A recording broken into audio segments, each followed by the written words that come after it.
Sobat Aloha, sebelum lanjut ke video, jangan lupa di like, komen, dan subscribe. Juga follow Instagram kita di aloha.channel. Oke, nah dok tadi kan untuk kucing tuh si pentingnya si vaksin dan segala macam. Terus tadi kita ngebahas penyakit-penyakit dan virus. Nah kalau untuk anjing dok?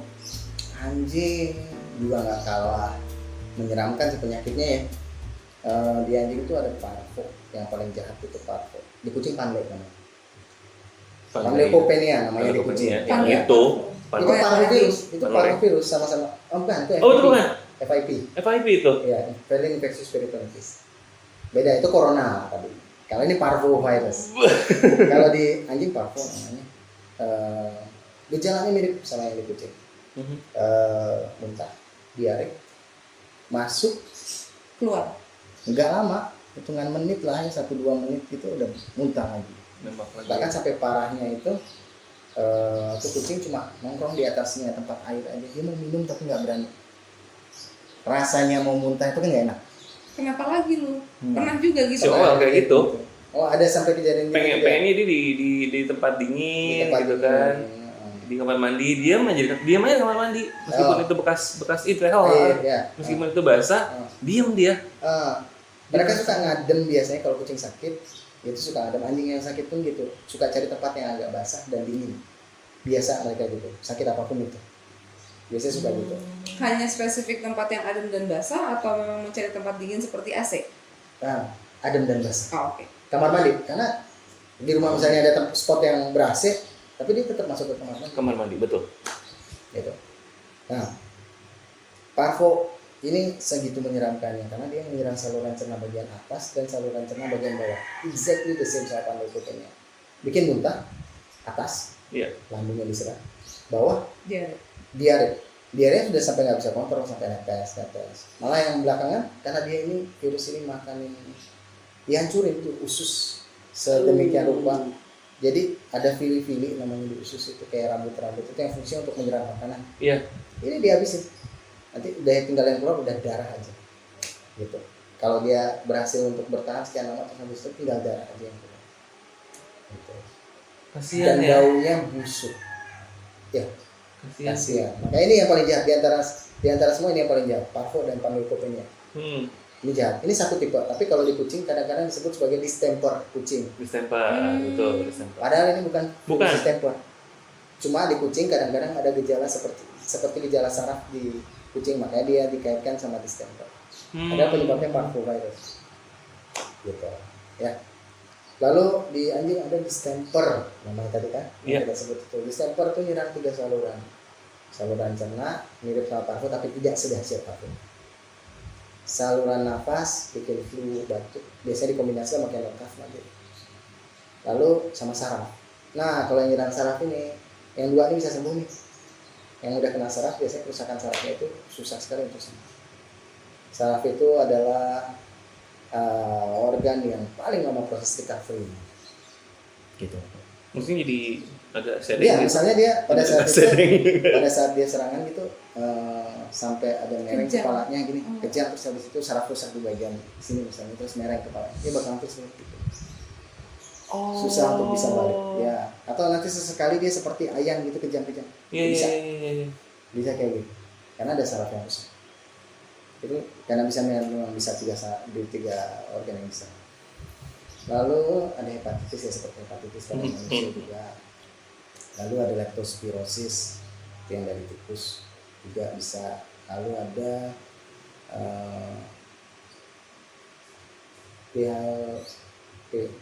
parainfluenza satu lagi. Ya. Nah, itu sih kalau di anjing yang flu gitu, itu ya biasanya ngomongin sama channel CAF tadi. Nah kalau di sampai saat ini data yang saya tahu ya, rabies itu data yang di Bali itu baru anjing yang ada datanya terkena rabies. Kucing belum pernah ada. Belum ada kucing rabies ya. Tapi bukan berarti tidak ada kucing yang rabies di Bali. Iya. Tapi datanya yang terkolek hanya di anjing. Belum ada yang saya tahu datanya yang di kucing. Tanda-tanda si kucing atau anjing rabies itu apa sih? Iya, betul, Dok. Oke. Rabies itu ada 2 macam. Ada yang furious, ada yang down. Fast Furious. Furious. Insidious. Serius Insidious. Serius. Ya udah aja deh. Kalau yang furious itu yang ganas ya. Ganas ini seperti zombie. Exactly like zombie. Mereka tidak suka cahaya, mereka tidak suka air, mereka cenderung sangat reaktif terhadap berbagai macam gerakan. Semua gue baru dengar loh. Ya, zombie itu kemungkinan ngambil dari Rabies itu. Nama zombie itu gitu. Bukan. Bukan. Gejala yang muncul Gejalanya. di zombie itu dari rabies. Kan zombie emang Gigitan, udah ada kan? di Amerika Iya. cuy. Sampai dibikin rumah anti zombie. Kan gigitan toh? Anyway, memang dari Gigitan, gigitan. Ya. sama, gigitan. Jadi semakin dekat sama otak, karena itu gerak saraf ya. Iya. Ini bergeraknya di saraf. Semakin dekat sama otak, semakin cepat dia menimbulkan gejala, tapi bedanya di rabies. Kalau udah sampai otak, mati. Awalnya mati, stadium 4 mati. Stadium 2, stadium 3 mereka mulai menggigit apa aja yang bergerak. Iya. Stadium 4 mereka mati. Yang hipersalivasi, itu yang furious kelihatan sekali. Maksudnya yang si ininya netes Iya, gitu ya. tes habis itu jangan setiap anjing ngiler terus habis itu rabies nih enggak. Tapi kan masih bisa kuat kena cahaya Iya. dia kan. Nah. Dia merespon terhadap setiap gerakan termasuk lalat sekalipun. Kalau anjing yang masih tidak terganggu sarafnya kita sodorin duit gitu kan nggak mungkin digigit sama dia. Iya. Ini digigit apa aja yang gerak gitu. Oh, itu. Gitu karena sarafnya rusak. Lalu Di kucing tapi nggak ada si rabies. Sementara belum ditemukan ya dok ya. mereka sama-sama rabbit animal, sama-sama hewan yang beresiko untuk terkena Iya. rabies dan menimbulkan gejala yang menyeramkan. Mhm. Rabies di manusia juga mirip kayak gitu. Ya kayak zombie itu lah. Kalau manusia sampai kena gigit rabies, ya muncul gejala yang Gejalanya kan seperti itu gitu ya. Gitu. Kecuali dia udah cepet langsung sampai otak ya, belum sempet apa-apa atau di kepala kena gigit ya sebentar lagi udah mati gitu. Udah lewatin stadium 2 atau 3 Langsung 4 langsung lewat ya. Nah untuk misalkan si antara kucing dan anjing nih dok, penyakit kucing apakah bisa menular ke anjing ataupun sebaliknya kira-kira dok? Nah, ada penyakit yang bisa ditularkan dari kucing ke anjing, parasit itu semua bisa ditularkan dari kucing ke anjing Dari ataupun kucing sebaliknya. kan. Kucing oke. Ya, kutunya kucing tuh ginjal namanya ya, yang kecil-kecil yang cepet Beda, itu. beda. Ya, itu bisa ke anjing, tapi itu kan cuma salah vektor. Tapi Salah mereka tempat bisa- ya? Iya, salah tempat. Ke manusia pun itu bisa. Tapi Bisa kan salah mereka, tempat. bisa kan mereka Tapi tidak bisa survive? berkembang biak di Nggak sana. bisa. Gitu. Nah, kalau misalnya skebis, di kucing bisa kena, di anjing bisa, Di manusia bisa. Masih bisa ya. Jamur bisa di kucing, Bisa. di anjing, di manusia atau Iya. hewan yang lain. Cacing dari semua hewan bisa menular ke hewan lain ataupun ke manusia. Karena gue sempat kena si efek dari scabies dan jamur, which is juga sempat kena ringworm karena waktu nyelamatin si Nebula sama Loki dulu. Jadi kena ke gue, jadi gue merasakan efek dari penularan si kucing ke manusia. Oke. Tapi hanya sampai situ sih batasnya. Ngerasa nggak hari ini agak kalem? Oh. Agak kalem hari ini Mbak Fi. Maksudnya? Oh, biasanya udah Biasanya gitu ya. gas kalem. Ini pembahasannya soalnya membawa apa ya suasananya? Pakai hati soalnya. Lagi biasanya selalu lebih ngegas kalau masalah belakang. Gitu. Nah sorry, dari dulu ya mak. Obat yang misalkan nih kita kan nggak tahu kalau misalkan ada rescuer atau orang yang punya pet, mereka ngelihat pet mereka sakit, terus biasanya kayaknya cuma panas-panas doang atau batuk-batuk doang, bisa nggak kira-kira nih pertanyaan orang yang nggak tahu apa-apa, obat manusia dikonsumsi sama Hewan. ya Oke. pets. Ini perlu dikonsultasikan ke vetnya ya, ke dokter hewannya. Dokter hewannya sih semestinya sih mereka nggak pelit untuk berbagi informasi. Bagaimana kalau tidak berbagi informasi? Sekarang mulai ngegas tadi dibilang kalau sekarang mulai keluar aslinya. Yang di sana itu dok kayak tadi kau bilang itu. Jadi kadang kalau misalnya kalau hanya obat yang sifatnya umum, kalau saya pribadi terkadang saya sering kali memberikan informasi, coba yang ini dulu, nanti kalau misalnya nggak ada perubahan bawa ke klinik. Iya. Gitu. Ada obat yang gampang, misalnya diare gitu misalnya, suka kasih goni strep dulu misalnya, kalau nggak ada perubahan, nanti baru klinik gitu.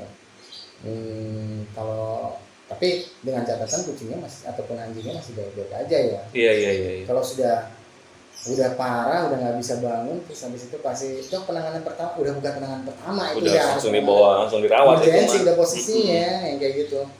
Nah, kalau kayak misalnya, oh iya catatan ini bukan panas ya tadi kan kayak gitu.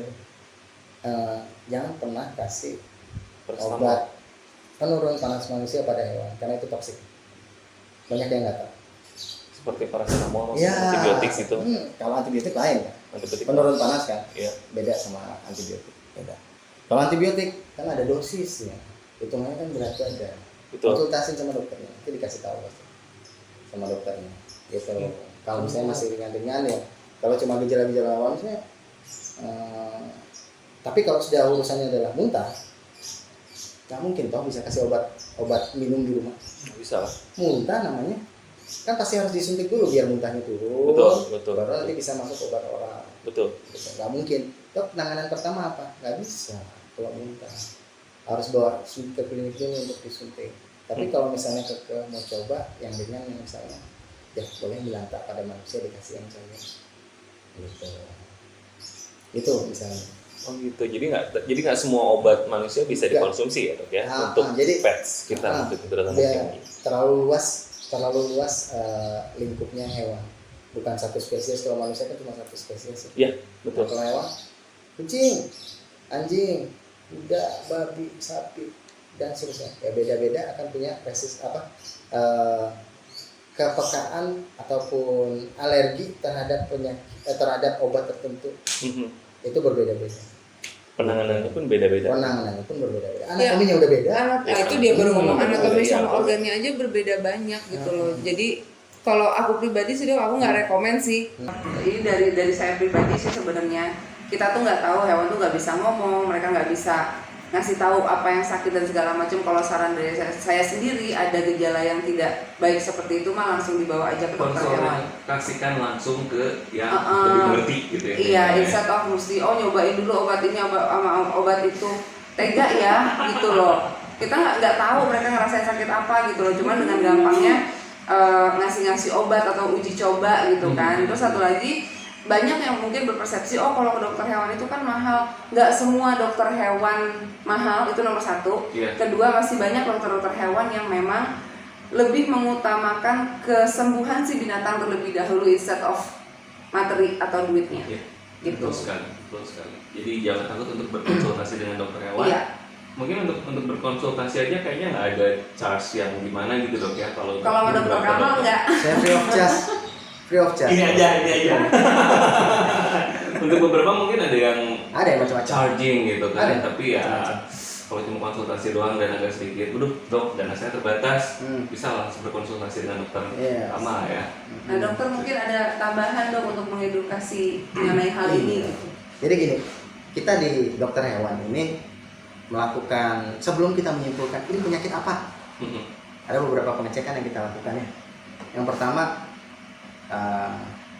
kita bertanya sama anamnesa namanya, bertanya sama kliennya, ini gimana, kucingnya ini ada gejala apa aja, nggak mau makan aja dok, oke. Sempat lihat diare nggak, saya nggak perhatiin kotorannya dok. Udah aduh nih, dokter hewan pasti aduh. Agak susah untuk dia ya. Terus ininya gimana? Ada muntah nggak? Enggak sih, setahu saya dok, orang kucingnya sering di luar. Nah, tambah lagi nih. Lalu yang berikutnya, panas nggak? Kayaknya sih panas kalau dipegang. Gini panas. Iya, memang pegangan tangan beda sama termometer. Iya. Nah, ini kan hal-hal yang nggak bisa diobservasi sama klien sama owner itu 100%. Iya betul. Kalau pas dia lihat aja kan, gitu. Nah, meskipun itu fisik gitu ya, secara fisik kelihatannya. Iya. Gitu. Apalagi kalau misalnya semi liar, bisa bebas keluar dia, atau dia kalau indoor syukur-syukur masih kelihatan. Ya. Nah, gitu. Nah, dokter itu bukan dukun, jadi nggak bisa. Ya bukan dukun hewan, saya nggak belajar perdukunan dulu waktu pas di kampus kan. Perdukunan hewan. Iya. Gitu. Hah? Perdukunan hewan? Gimana? Spesifik lagi. Gimana nih kalau dukun kan biasanya, Pak, nggak usah ngomong, saya sudah tahu sakit. Wah. Iya, sebentar saya obatin gitu kan. Bentar, saya ngobrol dulu sama kucingnya. Iya. Kan ngobrol sama kucingnya. Syukur-syukur ngobrol sama kucingnya gini-gini. Terus habis itu ngobrol sama yang di atas. Entar. Oh iya. Nggak bisa, saya nggak bisa yang kayak gitu. Belum nyampe ilmu saya untuk kayak gitu. Jadi Iya, banyak ekspektasi orang begitu nanya sama dokter, pokoknya dokter nggak mau tahu, udah harus tahu penyakit kucingnya apa. Udah harus bikin Iya sembuh. kan? terus misalnya gini, dok, kucing saya nggak mau makan kenapa ya? Hah? Aduh, ini pertanyaan susah. Ada Kucing juga saya, namanya gitu. banyak banget. Chat saya. Dok, kucing saya nggak mau makan kenapa ya? Nah, saya harus kulik kan ini, harus gali lagi kan. Udah kenyang pun nggak mau makan pasti. Iya, Gitu kan? betul. Sebentar dulu, sejak kapan nggak mau makan? Terus saya tanya, makanannya yang dikasih apa? Lalu ada gejala muntah atau tidak? Coba foto buku vaksinnya. Misalnya gitu. Nggak pernah vaksin dok. Nggak pernah vaksin dok. Oke, bawa ke klinik. Iya. Gitu. Karena selain kita anamnesa itu hanya 20% paling yang kita dapatkan informasi ya. Lalu pemeriksaan fisik itu yang kita dapat banyak. Iya. Kita bisa lihat, bisa dengar jantungnya bagaimana, cek fisiknya.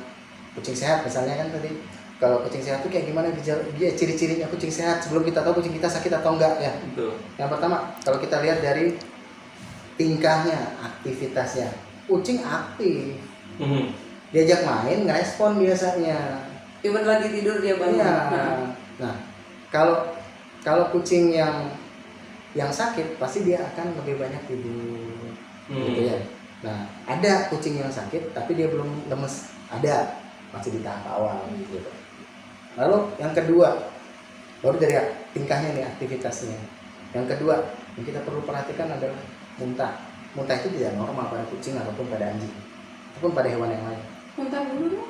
Nah, kecuali sekarang muntah bulu. Tapi kalau jumlah muntah bulunya bolak-balik 1 hari sampai 6 kali ya nggak normal gitu. Nah, sorry, muntah nih, kebetulan lagi di muntah. Kalau misalnya kucing kan biasanya mereka suka makan rumput untuk detox kan. Setelah itu pasti muntah. Kalau itu gimana dok? Bukan detox sih sebenarnya. Bukan detox itu? Merangsang biar dia bisa muntah. Untuk mengeluarkan Iya, racun, bulu. gitu ya? Bulu atau biasanya. yang tidak bisa Hairball. dicerna gitu. Kalau ya? di kucing biasanya hairball. Hmm. Hairball yang dikeluarkan itu hairball. Bulu yang sudah dia kan jilat nih. Iya. Jilat. Mandi, iya. Lidahnya dia kan kayak sisir. Betul. Ketarik lah tuh bulu. Si rontokan-rontokan Lepas, itu. itu telan. Numpuk di saluran cerna. Kalau ini sampai banyak banget, ini jadi masalah udah buka. Itu harus buka lagi. Iya, Buset. iya. Gitu. Oh, Makanya makanya perlu dia biar rutin muntah. untuk muntah. Kalau mau cek aja ya biar gampang. Kucing taruh di satu ruangan. Habis itu nggak usah disapu 1 minggu. Lihat seberapa banyak tuh bulu yang rontok bisa. Jangankan seminggu, sehari sekali aja Nah. rontok. Enggak, biar ada bayangan gitu. Biar ada bayangan. Seminggu Iya. kalau sehari kan paling cuma berapa helai kan ya kelihatan ya, nggak seberapa Iya. kelihatan. Kalau punya 5 ekor mungkin kelihatan langsung. Nah. Tapi kalau punya 1 ekor kan nggak seberapa kelihatan. Seminggu tunggu. Udah Belum kelihatan yang dia banyak. jilatin sendiri Iya. masuk ke dalam badannya ya. Oh iya. Nah. Berarti untuk muntah setelah makan dia rumput itu berarti itu Untuk merangsang biar muntah. normal. Itu ya? normal. Sinyal. Itu normal. Oke. Dan kalau misalnya muntah selama frekuensinya nggak banyak banget ya. Muntah saya lihat terus habis itu kok kayak kayak kotorannya tuh panjang gitu. Kalau dicuci itu bulu itu nggak apa-apa. Oh, itu malah gitu. perlu dia untuk keluarin. Kayak sabut gitu ya. Iya, kayak serabut. Gitu. Nah, ada muntah nggak? Muntahnya berapa kali? Habis dikasih makan muntah nggak? Pasti saya akan kejar dengan pertanyaan ini dan itu Betul. toh. Betul. Terus habis itu kucing sehat tuh nggak muntah. Kucing sehat itu ataupun anjing sehat itu tidak muntah kecuali untuk habit yang kayak mengeluarkan bulu Iya. yang kayak gitu itu boleh. Lalu kotoran normal pada kucing gimana? Padat lah. Normalnya padat. Kalau sudah mulai pasta apalagi sampai encer dan tidak bisa dia kontrol, ya itu nggak normal. Tahu dia itu kondisinya nggak normal, itu harus ke dokter kalau sudah kayak gitu. Dan sekarang kan kita udah nggak kayak dulu ya. Kalau yang indoor biasanya kucingnya kan pasti pakai pasir ya. Pasirnya biasanya pasir yang wangi atau pasir yang bisa bikin cairan menjadi beku. Langsung menggumpal. Menggumpal. Ya. Nah, itu kan agak bias, tapi tetap kan kelihatan kok kotoran bagus, pasti dia akan kelihatan bulat-bulat kan atau panjang itu. Nah kalau misalnya dia udah kelihatannya gumpal karena diserap cairannya oleh pasirnya, itu kan dia akan melebar, bukan bentuk bulat-bulat. Nah itu kan owner juga harus tahu bahwa owner harus kenal kucingnya yang normal itu seperti apa. Lalu yang berikutnya bulu, idealnya ya bulu kucing ya komplit, nggak pitak, apalagi sampai ada kerak-kerak di kulitnya, itu nggak normal, sudah jelas ya. Ya kalau yang kayak gitu kan perlu penanganan. Lalu yang lain, mata kucing itu semestinya cerah, kelihatan agak moist ya, agak basah ya, dan reaktif terhadap gerakan. Dia ngikutin kan ya. Nah, lalu yang berikutnya lagi, hidung. Kucing cuping hidungnya itu ataupun ujung hidungnya itu normalnya apa nih? Basah, kering, lembab? Basah. Dan warnanya pink biasanya karena sering dijilatin. Kalau kucing itu normalnya kering. Anjing baru lembab. Kalau basah biasanya flu. Gitu. Oh gitu. Iya, normalnya kucing itu kering. Normalnya kering. Masa sih dia? Iya, kecuali baru habis jijilat sama dia kelihatan akan. Iya. Oke. Ya sih kalau digini mah nggak basah. Iya, dia normalnya kering. Kalau dia sudah mulai basah apalagi ada leleran, itu ada masalah. Iya. Oke. Lalu alat gerak, dia gerakan normalnya semestinya kan dia jalan dengan biasa ya. Nah kalau misalnya ada limping atau pincang ya nggak normal berarti. Nah ini owner harus tahu ini semua. Terus pas udah ditanya dulu, saya nggak tahu dong, salah saya gini-gini, dia bisa marahnya ke dokter. Iya kan? Ditanya marah gimana? Ya, ini pemeriksaan setelah dari owner harus tahu kondisi sehat ini. Jadi enak pas dokternya ngobrol. Betul. Kita bisa gathering informasi ini. Berapa kali nih muntahnya disebutin. Yang saya tahu dok, jangan asal diplak 3 kali atau berbohong sama dokter. Ini dilarang. Udah kapan kucingnya sakit? Baru tadi dok. Baru tadi tapi udah dehidrasi berat. Udah 1 minggu. Lebih baik jujur. Saya baru tahu dia sakit tadi. Ya. Lebih baik ngomong gitu. Tapi saya nggak tahu persisnya kapan mulainya. Ya. Lebih enak itu. Jadi dokter pada saat memeriksa bisa menggali lebih jauh. Oke. Karena info yang dikasih owner berpengaruh sama si hasil observasi dokter sama penanganannya ya. Diagnosa akan terpengaruh. Iya. Misalnya dia bilang nggak ada muntah, tapi ternyata tuh kucing muntah, nggak dikasih obat muntah lah. Iya. Kan kasihan kucingnya. Oke gitu. Betul. Jadi hal-hal yang semestinya sampaikan aja, nggak usah bohong sama dokter. Ada dokter mungkin yang akan memarahi kliennya, ya terima aja lah. Wajar lah gitu kan untuk pelajaran kedepannya biar nggak seperti ini lagi gitu. Iya, ada yang keras kemarahinnya. Dokter kamu apakah seperti itu? Tanya sama Mbak Fia. Tapi nggak berarti nggak tegas ya dok ya. Iya, saya mengedukasi bukan memarahi. Iya. Kalau saya mengedukasi bukan memarahi. Jadi klien perlu tahu ini itu. Tetap final decision akan kembali ke klien. Ini saya temukan begini. Misalnya itu baru cek fisik, terus cek fisik, dokter akan periksa fisiknya semua itu. Dari informasi yang diterima dari kliennya itu dicek lagi, bener nggak informasi, ada perubahan nggak dari informasi itu. Lalu misalnya frekuensi, kalau misalnya diare, kliennya bilang nggak diare, tapi dicek sama dokternya, peristaltik khususnya itu cepat, nggak mungkin nggak diare. Anusnya bengkak, nggak mungkin nggak diare. Baru tadi nih dok, diare. Nggak mungkin anus bengkak sudah sampai merah begitu, nggak mungkin baru tadi. Jangan bohongin dokter. Iya, itu nggak perlu gitu. Mendingan saya nggak tahu, bilang gitu. Mendingan saya baru lihatnya tadi. Tolong dok dicek. Lebih enak gitu.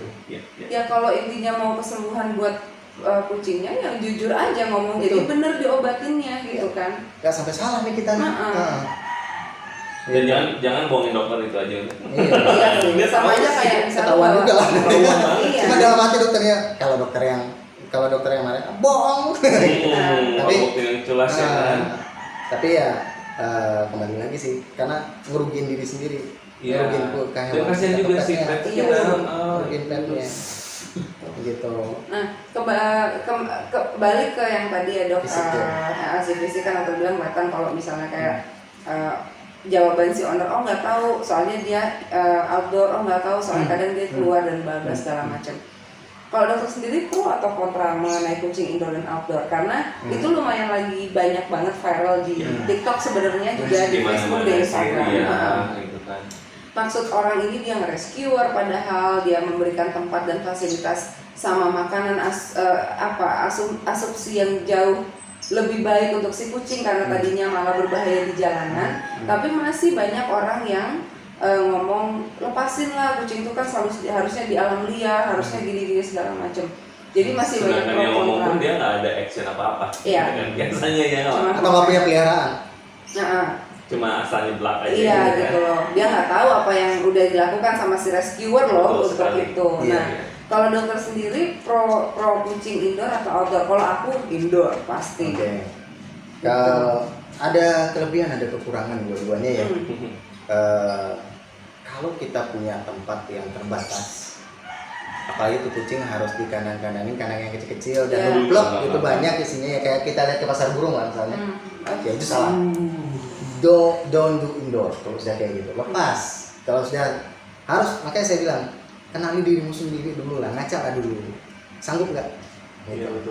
Nah kalau sudah kayak gitu kan salah. Aerasi, sirkulasi udara nggak baik, maka kucing, walaupun dia di dalam ruangan misalnya 4x6, tapi sirkulasi nggak ada, ini nggak sehat buat kucing. Indoor atau outdoor tetap masih ada kategorinya, masih ada kriterianya harus seperti apa. Di sana masuk animal welfare nanti akan masuk, gitu ya. Kesejahteraan hewan itu sendiri itu yang akan masuk nanti di sana. Jadi ada freedom itu kan, freedom from hunger and thirst. Dia bebas dari rasa lapar dan haus. Terus habis itu freedom to express nature-nya, untuk menunjukkan sifat alamiahnya. Makanya sebagian show nggak suka kalau hewan itu pakai pakaian. Kalau show yang official, no way untuk pakai pakaian naked ala pets gitu ya. Mereka. Gitu. Oke, sampai di show yang official, yang organisasi-organisasi yang resmi, bukan fan show ya, itu ya nggak boleh kayak gitu. Yang pakai outfit gitu ya. Outfit. Itu kenapa? Karena kan salah satunya tidak mengekspresikan nature-nya dia. Iya sih, kucing kayak gitu kebanyakan pada stres, tapi si ownernya pengen gaya-gayaan dan menang. Lucu-lucu. Maaf ya, gue agak sampai tapi. Nah sekarang mulai keluar ngegas. Nah, karena gue beberapa kali juga aku kan ngeliat ya show gitu, ketemu juga sama dokter Kamal gitu, banyak yang Mbak Via kucingnya bawa aja padahal bagus loh gini-gini. No way, kucing gue dalam kandang gitu kepanasan orang rame-rame terus dipegangin rame-rame, ih lucu ini segala macem. Enggak, tuh my babies gitu. Kasian ya dok, kalau aku sih menilainya kasian. Tapi kalau show sendiri memang mereka perlu catering perlu menunjukkan show itu. Kelebihan dari show yang official ya, yang anatomi itu, untuk menunjukkan bahwa secara tampilan ini kucing mau lulus kriteria sebagai kucing yang dirasnya dia. Itu fungsinya show, untuk menunjukkan itu. Lalu nanti kalau misalnya, oh ini bagusnya banget nih, jadi champion lah di sana. Bukan buat dandan-dandan lucu-lucuan ya. Bukan, itu sih untuk menunjukkan dia tadi. Balik lagi ke yang memurnikan ras tadi. Gitu. Jadi ya kalau misalnya, kan kadang-kadang ada yang tanya tuh, dok berarti show official itu sadis ya atau egois ya, hanya kucing-kucing ras yang di itu kan yang di highlight gitu kan. Iya, yang di highlight. Kayak kucing lokal itu atau kucing domestik itu untuk menstandarisasinya setengah mati. Sekarang coba kucing domestik kita, bulunya udah mulai panjang loh dan halus-halus. Udah banyak iya, kan? mix dong. Udah mix. Nah, semakin susah untuk menstandarisasi. Bobtail ada di kucing loh, di kucing domestik. Kucing saya bobtail. Iya.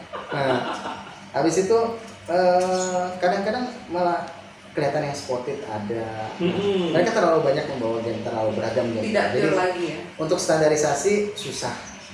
Nah, Ya pastinya kalau pada saat misalnya house cat gitu, ada kalau di Ica misalnya official show-nya ada house cat, ya yang paling mirip sama kucing dong yang akan menang.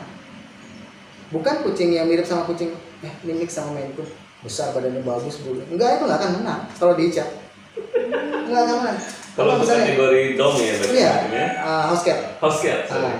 Kucing gua udah menang semua, udah itu udah pasti dom semua. Dom semua. Kecuali Terus Loki sih. Fold misalnya, Scottish Fold misalnya, harganya mahal misalnya. Iya.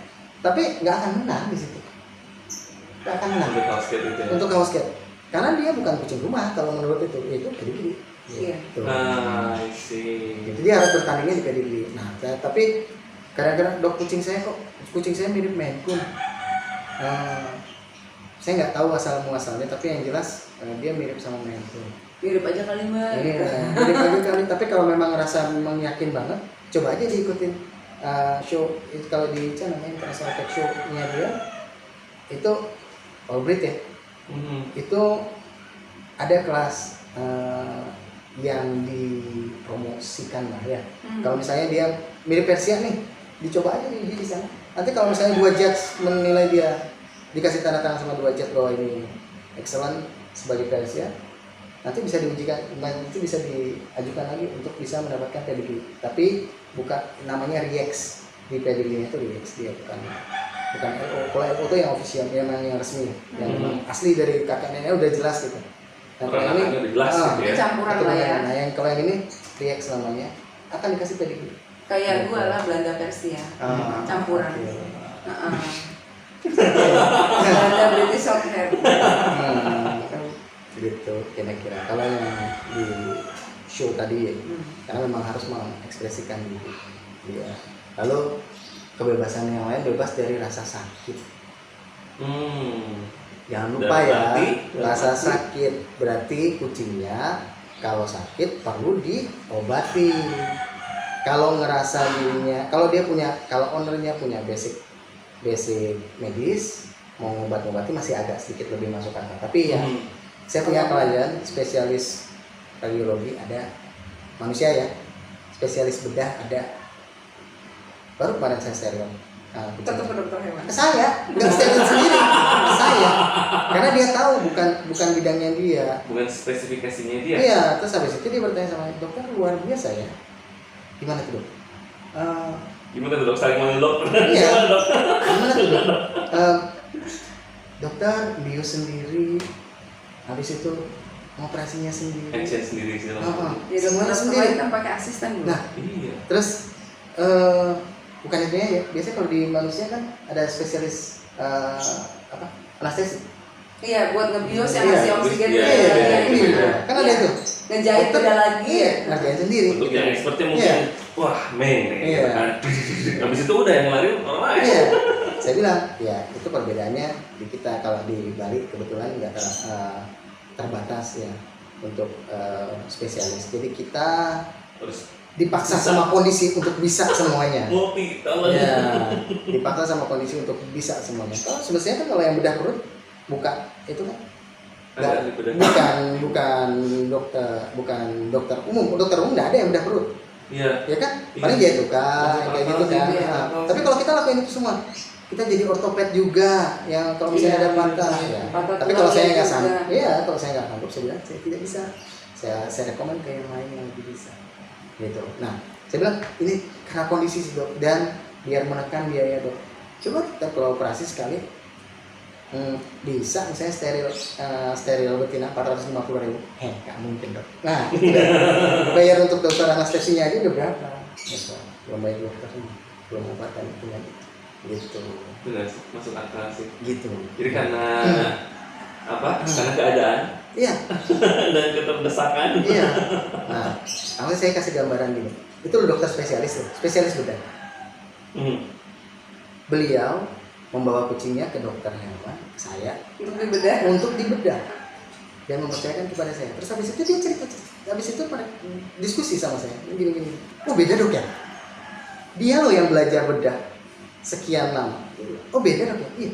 Kalau di kucing itu kornea yang berkembang di rahim itu, sayapnya yang berkembang. Kalau di manusia korpusnya yang berkembang. Oh iya dok ya, ini ya beda ya. Dokter spesialis loh. Iya. Dan dia Bukan orang awam. Dia expert di bidangnya. Betul. Dia nggak berani, bukan bidang saya. Nah, jangan sok. Gitu. Nah tadi baru pemeriksaan fisik ya kita. Lalu ada lagi pemeriksaan yang lab. Ada pemeriksaan lab. Di klinik tuh ada mikroskop kan? Ada mikroskop. Ya itulah, itu yang paling nggak yang bisa saya adakan untuk saat ini kan. Mikroskop untuk bisa melihat kalau misalnya cacingnya cacing apa dan sebagainya. Tapi kalau memang saya sudah yakin untuk tekan pos lagi, saya nggak lakukan pemeriksaan itu.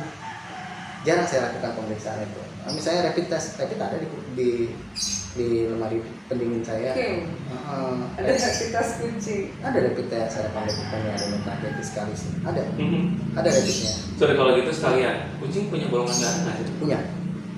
Punya golongan darah. Tapi sayangnya untuk ngetesnya mahal, nggak sama kayak di manusia yang tinggal selesai gitu. Iya. Kalau di kucing pakai rapid ya harganya 250.000 kurang lebih. Untuk Ngecek golongan darah aja. Dan kalau beda golongan darah di kucing itu di ibu sama anaknya, beda golongan darah bisa menimbulkan kematian pada anak. Pas nyusu. Oh pasti. Pas nyusu. Oh gitu. Ya. Apa ada pengalaman lagi pas lagi Nggak, ada maksudnya potong? kadang-kadang sih anak-anak kucing kalau yang kecil nyusu terus ya tapi kan tiba-tiba dia mati gitu nggak tahu kenapa gitu kan. Ada bisa faktor banyak ya, memang harus cek dulu. Pertama dicek dulu golongan darahnya apa. Induknya golongan darah anaknya apa udah 500.000 tuh kalau cuma satu anaknya. Anaknya 8 sama induknya 9. Iya.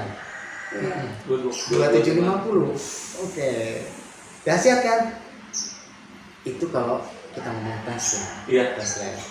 Kalau saya selama masih bisa, saya nggak bilang ini diagnosa saya, suspek saya bilang biasanya. Iya. Saya suspeknya ini berdasarkan pengalaman saya, berdasarkan gejala klinis yang muncul, berdasarkan apa yang saya temukan di tubuh kucingnya. Saya bilangnya ini suspeknya, ini saya yakin sekitar sekian persen bahwa ini. Iya. Mau dites lagi? Ayo. Kalau mau dites lagi, tapi ya. Kalau mau dites lagi, silahkan dites lagi. Saya bisa bantu dengan ini. Gitu kira-kira. Jadi nggak sesimpel itu untuk memutuskan. Dok, kucing saya diare kenapa ya? Penyebab diare mulai dari yang non infeksius, alergi. Habis itu yang infeksius mulai dari virus yang paling menyeramkan, ada bakteri, ada protozoa, ada amoeba, ada parasit cacing misalnya. Belajar biologi kita nih balik lagi nih Mas. Iya. Nah, dengan segitu banyaknya dok diare, kenapa ya? Nah, sebenarnya dokter pada saat diberikan pertanyaan kayak gitu dia berusaha untuk menjadi Tuhan sebenarnya. Apa ya? Nerawang apa ya? Kita berusaha untuk gali informasi dikit-dikit. Iya. Kalau misalnya bantu yang bisa dibantu, tapi kalau misalnya mengkhawatirkan pasti dibawa ke klinik aja. Nah, ini mungkin gue mau berbagi sedikit sama sobat Aloha dari pengalaman waktu kejadian anak-anak gue sempat sakit atau apapun itu ya. Jadi kalau dari aku tuh biasanya aku karena dari dulu emang selalu sama dokter Kamal. Jadi dok si ini begini. Nanti dokter Kamal tanya ini gimana gini udah tektokan di sana. Biasanya dokter Kamal akan kasih option mau observe dulu nggak sehari. Iya. Biar di rumah. Udah stay over ya berarti ya kalau Enggak, di rumah. Di rumah. Oh, di rumah. Karena dari si conversation itu kan dokter Kamal at least ada pandangan oke, kayaknya kalau mungkin di rumah masih nggak apa-apa di observe dulu karena dokter Kamal sendiri tidak merekomend kucing itu diinapkan pada dasarnya karena itu bukan rumah mereka. Mereka gelisah dan tidak suka. Dokter Kamal itu dokter Kamal selalu lebih suka bawa pulang ke rumah. Mereka lebih nyaman di rumah, pasti begitu. Saya punya fasilitas untuk rawat inap. Tapi lebih rekomend untuk dipulangkan kalau dokter Kamal. Selama masih bisa. Tetapi Terus harus pulang mbak, mereka lebih nyaman di rumah. Pasti dapat kayak hasil gitu. observasi dulu ya dok ya. Iya, biasa. Iya. Nah jadi dokter Kamal biasanya mau observe dulu nggak 24 jam. Kalau misalnya memang kadang gua nggak mau nggak dok langsung ke klinik itu berarti langsung di sini. Iya. Tapi kalau misalnya oke dok nggak apa-apa, ternyata habis 24 jam baik-baik aja, and then it's okay gitu, udah kenapa gitu. Paling nanti dari dokter nyuntik tambah vitamin gitu sama untuk imun mereka dan segala macamnya kayak gitu. Jadi again tipsnya bertanyalah, konsulkanlah, jangan sampai melakukan tindakan yang salah. Karena kita tidak tahu gitu. Si binatang kan nggak bisa ngomong. Betul. Dan berkonsultasilah dengan yang expert. Yes. Expert. Mm-hmm. Kembali ke pertanyaannya dok, mengenai kebaikan si indoor dan outdoor tadi itu. Oke.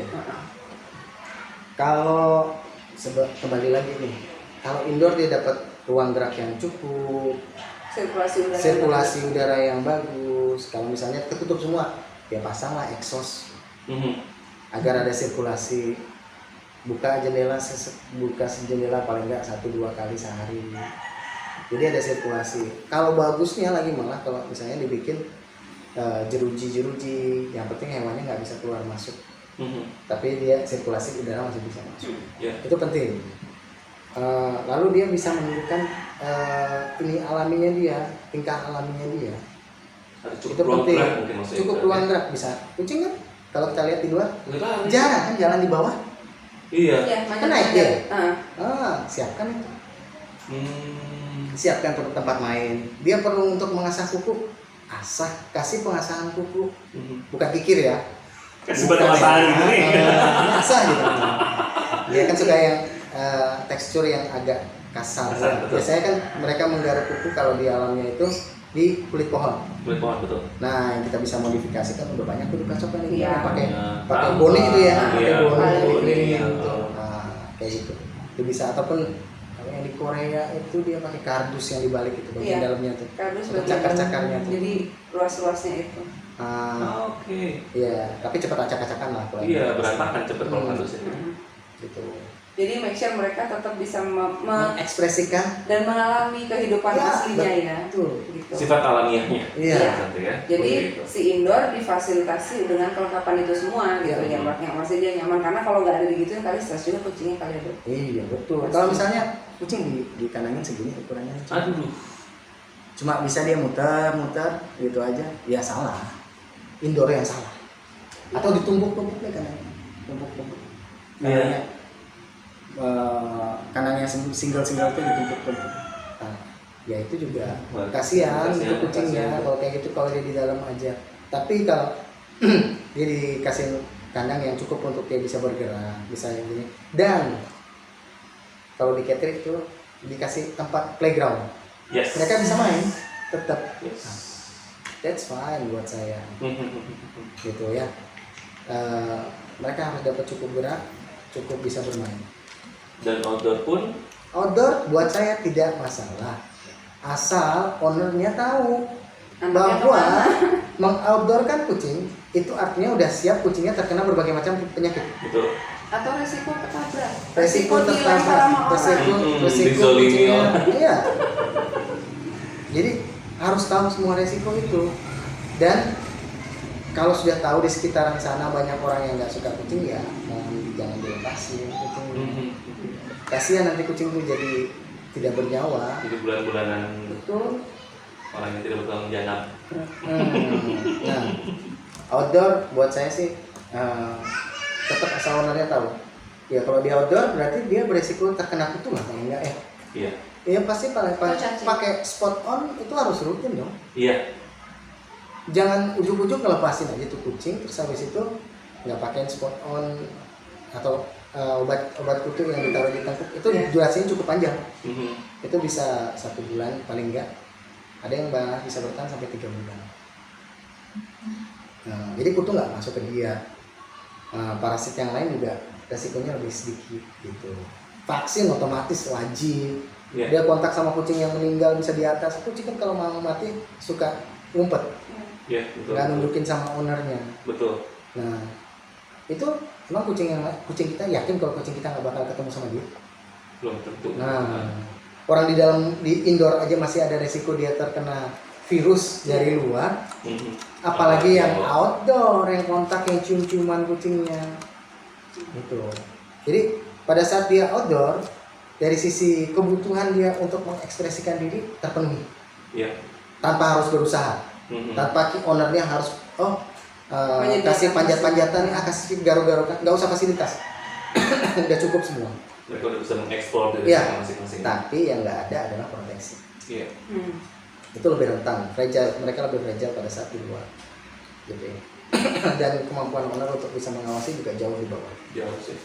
Ya, Gitu kira-kira. Jadi tapi setidaknya pro kontra sudah sedikit terjawab ya, mafia ya, untuk kucing indoor atau outdoor ya. Iya. Penjelasan dari menurut Nana.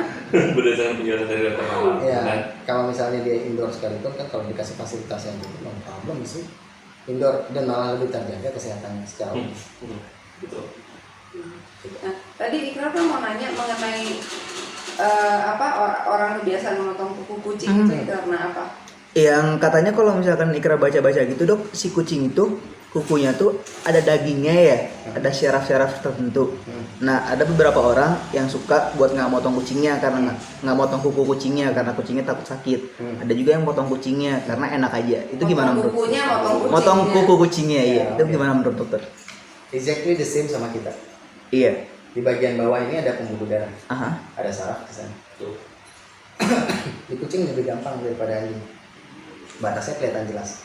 Iya yang merah itu ya. Bagian yang terang sama bagian yang gelap. Kalau yang bagian terang dipotong nggak apa-apa. Tapi sekali lagi ini terkait sama indoor sama outdoor tadi. Itu senjatanya dia. Pada saat dia dipotong kukunya, dia kehilangan satu senjata. Kalau indoor, no problem dipotong. Tapi di outdoor, saran saya untuk tidak dipotong. Kasihan dia. Jadi takut ya? Jadi nggak punya senjata, mbak. Mau ngelawan sekali. Iya, dia ngerasa takut jadinya. Iya, tumpul, nggak kena. Sudah kucing kan terkena dengan cakarannya. Kan? Iya. Nah gitu. Selain gigi juga senjatanya. Beda sama anjing. Anjing senjatanya hanya gigi. Anjing nggak pernah berantem nyakar-nyakar gitu. Nggak ada. Iya ya? Iya. Oh, iya ya? Ada. Dan kukunya anjing itu tumpul. Benar. Makanya kebanyakan anjing kalah sama kucing karena dia takut dicakar sama kucing itu lagi tabok gitu. Beda size kan. Lebih cepet tangan toh daripada dia. Mulutnya maju kan tabok. Gitu. Asal size-nya sama aja sih. Dia kalah lah anjing sama kucing. Senjata 2 sama senjata 1. Oh, itu kamu sama anjing kalau anjing gitu. Jadi kembali lagi sekarang kebutuhannya. Kalau di outdoor saran saya tidak dipotong, tapi kalau dia indoor dipotong. Kalau outdoor otomatis nanti dia akan lepas sendiri. Tapi kukunya akan sangat tajam, keras gitu. Ya udah, robek pasti. Langsung berbekas ya? Iya, kita pasti robek kulit. Iya, betul. Gitu. Bekas cakaran kucing. Iya, kalau punya kucing Aduh, pasti. udah pasti Udah semuanya pasti ya, kalau punya kucing pasti ada cakaran-cakarannya. Pasti. Kita punya tato yang bentuknya garis-garis. Iya, bentuknya garis-garis. Kidney masih tumpul tuh dok, si kukunya. Kidney, Iya. kidney enggak. Saya biarin. Oh gitu. Karena kadang-kadang kalau dia pas kabur, dia punya senjata. Oh iya. Pas kabur, mengharapkan segini kabur deh. Enggak, saya kadang-kadang dia berusaha nyelip, kabur. Berantem lah dia kalau dia nggak punya senjata, kesian dia. Lawannya besar-besar di luar. Oh. Tapi dia tak gentar sih. Dia fighter. Iya, dia fighter. Itu yang gede-gede kabur. Kabur dikejar lagi. Wes, dia pegang daerah. Iya, Preman. saya yang keluar duluan saya ambil Oh, iya. Kalau enggak, yang punya nanti emaknya, bapaknya kucing-kucing itu yang bakalan nongol bantu kucingnya. Ya, Iya. emak pada umumnya lah ya. Iya. Kalau misalnya berantem anaknya. Minimal siram lah ya. Iya, kalau siram saya sih masih fine biar dia Iya, minimal biar siram. dia Minimal biar ya. dia belajar itu salah. Tapi kalau udah mainannya udah kayu gitu ya kan kesian. Aduh. Gitu. Gitu sih. Itu Ya. juga menjadi salah satu alasan kenapa gue lebih memilih kucing indoor Indoor, karena iya. ada beberapa hal kejadian yang ngebikin gue juga jadi tidak manusiawi kepada manusia lain Iya. gara-gara mengganggu kucing gue gitu. Jadi lebih merasa nyaman dan safety juga kalau ditinggal, mereka udah pasti aman, makanannya terjamin, kesehatan sama kebersihan juga lebih terjamin. Iya. Itu kan difasilitasi dengan Betul. playground yang Dengan catatan. Yes. Iya, betul. Sama satu lagi tadi mengukur kemampuan ya. Kan saya bilang tadi idealnya ya. oh iya. Nah, kalau rescuer nih hanya mampu untuk ngasih makan, ya udah sok bismillah untuk ngasih makan aja, nggak ada masalah itu. Kalau tapi jangan salah, bonding itu pasti terjadi. Kita akan keterikatan sama mereka. Begitu melihat mereka sakit, nggak bisa bawa ke dokter, jangan salah nanti bakalan sedih, nggak bisa tidur dan sebagainya ya. Itu pasti akan terjadi. Itu. Bener Ya. banget sih. Iya. kenali diri kita itu yang paling pentingnya. Bener banget. Chemistry kena. Pastinya. Pasti itu. Ya saya yang di sini ngerawat aja misalnya, udah saya temenin malam itu, semalam aja udah di sini udah Bonding. pasti bonding sama saya. Kalau enggak menjaga profesionalitas netes pasti pada saat enggak berhasil menyelamatkan netes pasti. Iya. Ya nggak sampai gerong-gerong lah saya nangis ya, cuma ya, nggak profesional nanti kelihatannya pasti netes. Tapi kalau diperhatiin berkaca-kaca mata saya kalau pas tadi nggak berhasil saya nyelamat. Pastilah. Berusaha untuk tidak itu karena saya menolak ke yang lain gosok dulu. Oke. Karena pasti bonding. Ya saya berusaha untuk menyembuhin dia kan. Betul. Tapi manusia ya meskipun saya dokter, Bukan saya itu dan paham. bukan Tuhan, ya kan? saya paham, saya tahunya semua sungguh punya Tuhan banyak. Iya.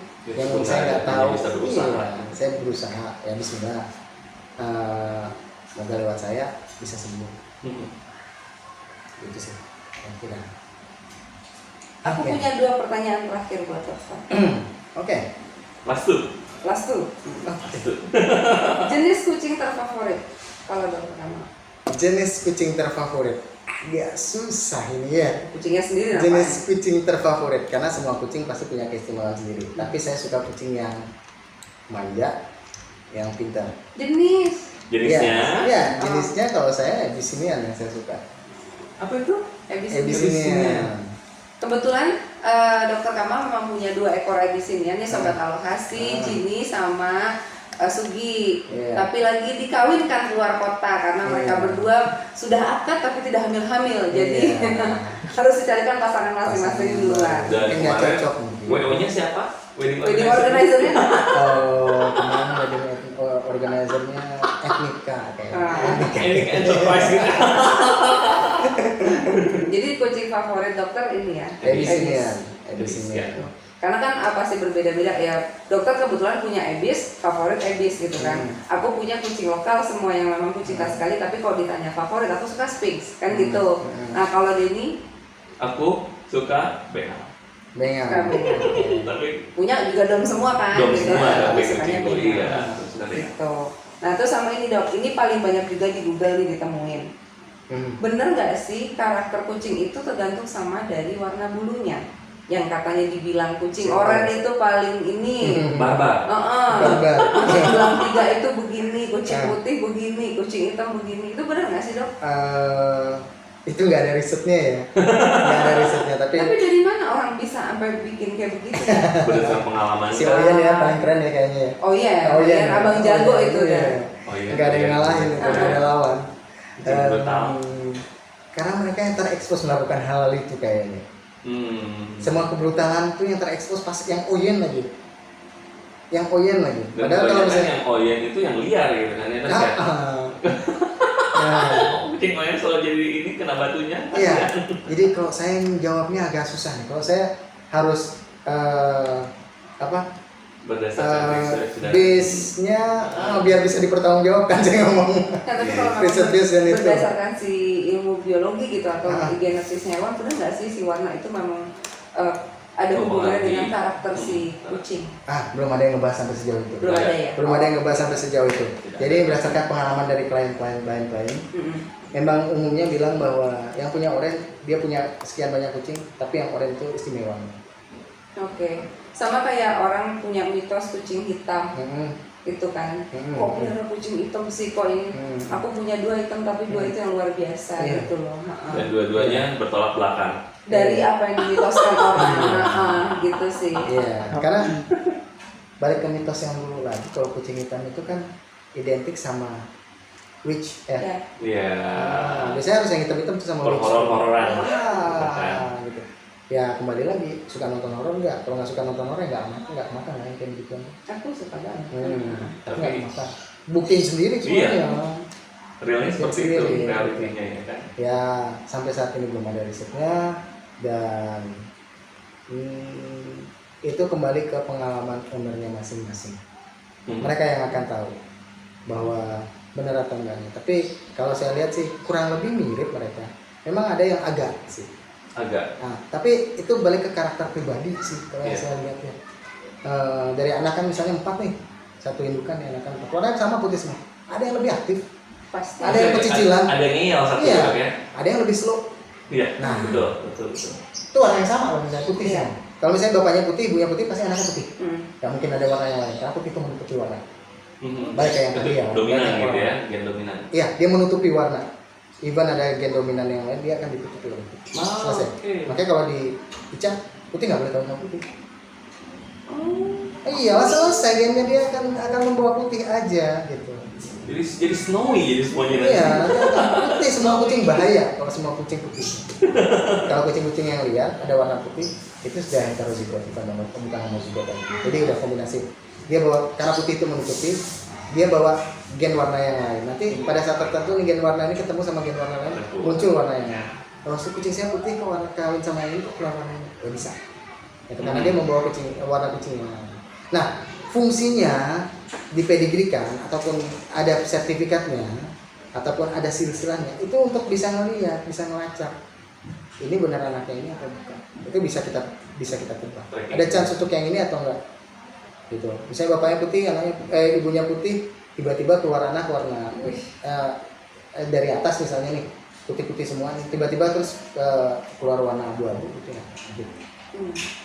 Kenapa Kamu kucing? sama siapa? Kenapa nggak ada kucing warnanya merah atau biru dok? Sekarang Nggak ada ya Mbak ya? sekarang tergantung. Kalau misalnya di luar negeri warna oranye itu dibilangnya red. Ginger bukan? Red mereka red tabby. Bukan ginger ya? Nggak ada ginger tabby. Disebut ginger juga sama mereka. Tapi untuk yang umum. Tapi kalau pada saat itu red. Oh, red. Abu-abu, blue. Iya, kalau itu iya, beberapa warna blue apa gitu, Abu-abu. padahal itu abu-abu. Gitu. Dan biru sendiri kenapa nggak ada sama merah? Nggak ada biru yang nyata begitu, nggak ada ya. Nggak ada. Cat kita harus perlu cat lah nanti untuk yang. Jangan lah, dia jelas dia mandi. Jangan, kasihan Mbak. Nggak ada, memang nggak ada. Kalau pertanyaannya mengapa mereka sudah terlalu cantik mungkin untuk pegang warna-warna yang sangat nyala seperti itu ya, mungkin ya. Dan mereka sudah unyu-unyu juga untuk Jadi pastel-pastel aja lah ya, nggak usah yang nyala banget Iya. gitu. bisa dimakan. Ya, sama mencari solas kan ya. Pakai alit. Kita ada pertanyaan lagi nggak terakhir? Aman dah. Aman. Aman. Kapan mau steril? Steril siapa? Kucing. Steril kucingnya. Pertanyaan terakhir nih dong. Makanan manusia yang bisa dikasih ke kucing Ataupun ataupun makanan kucing yang bisa dimakan sama manusia. Tapi gue pernah nyobain kok, Bo. bukan kucing. Pernah nih gue makan. Tapi bukannya Royal Canin itu harus dicoba sama manusia dulu ya dok ya, baru dikasih ke kucing. Uji cobanya produk baru. Enggak juga sih. Oh, enggak ya? Enggak juga sih. Tapi aku pernah nyoba. Oke. Jadi gini, makanan manusia bisa dijadiin ke kucing, bisa Yang dikasih ke boleh kucing atau enggak? dan yang tidak boleh. Jadi Atau yang mengandung apa? coklat udah jelas absolutely tidak boleh Iya. untuk hewan peliharaan. Coklat, jangan kasih coklat ke hewan peliharaan kita. Keju boleh ya? Keju masih boleh, yang kontennya susu masih agak aman. Selama lanjut lagi dulu. Habis itu garam itu mereka nggak terlalu perlu biasanya, karena di makanan mereka udah kandungan mineralnya udah cukup. Garam asli atau gimana? Garam asli. Oh, Jadi nggak kalau perlu. nyampur di telur gitu nggak apa-apa kan? Ya sama aja, mereka nggak perlu perasa. Jadi kalau misalnya kita, saya sukanya rada pedas sedikit nih sama rada asin. Ya, ini ngerebus ayam buat mereka nih misalnya, kasih lada dikit. Kalau kita marinate dulu gitu ya. Nggak usah, mereka nggak perlu. Nggak usah. Mereka Nggak perlu yang itu. Kan kasih yang mentah pun mereka makan. Nggak perlu dikasih rasa-rasa. Kalau kita kasih rasa-rasa, malah jadi kayak manusia nanti lama-lama. Nanti ujung-ujungnya dia minta besok nasi Burger campur, dong, gitu lusa kan? nasi padang ya, gitu. Burger dong gitu kan. Terus dikasih jadi nggak perlu dikasih rasa. Nggak perlu dikasih rasa mereka, karena daging itu sendiri pun sudah ada rasa. Gitu. Mereka itu standarnya mereka gitu iya, kan ya. mereka carnivore. Ya, makanan yang paling bagus buat mereka apa ya? Daging lah, carnivore. Simpelnya itu lah Iya. gitu kan. Kalau misalnya tuh nggak perlu dikasih nasi dok, nggak kenyang lagi. Ya itu hitungan kita ya, nggak kenyang lagi. Dan hitungan untuk nekan kos, untuk nekan biaya. Ya, untuk nekan biaya.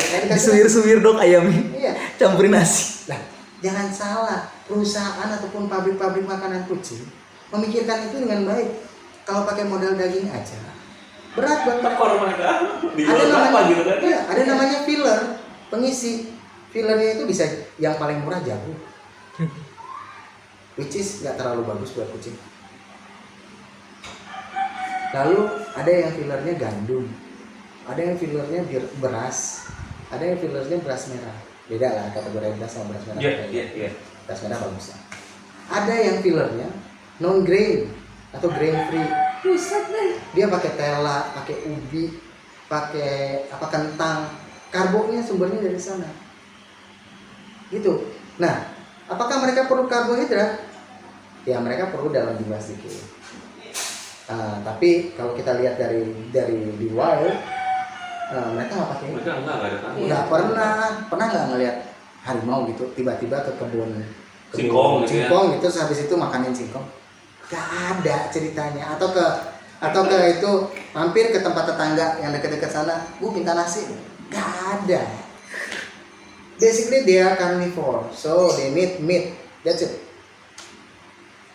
Kita tambahkan yang lain-lain untuk nggak terlalu berat ongkos. Tapi karbohidrat sama seperti di manusia, itu yang bikin perut kita begini, ya kan?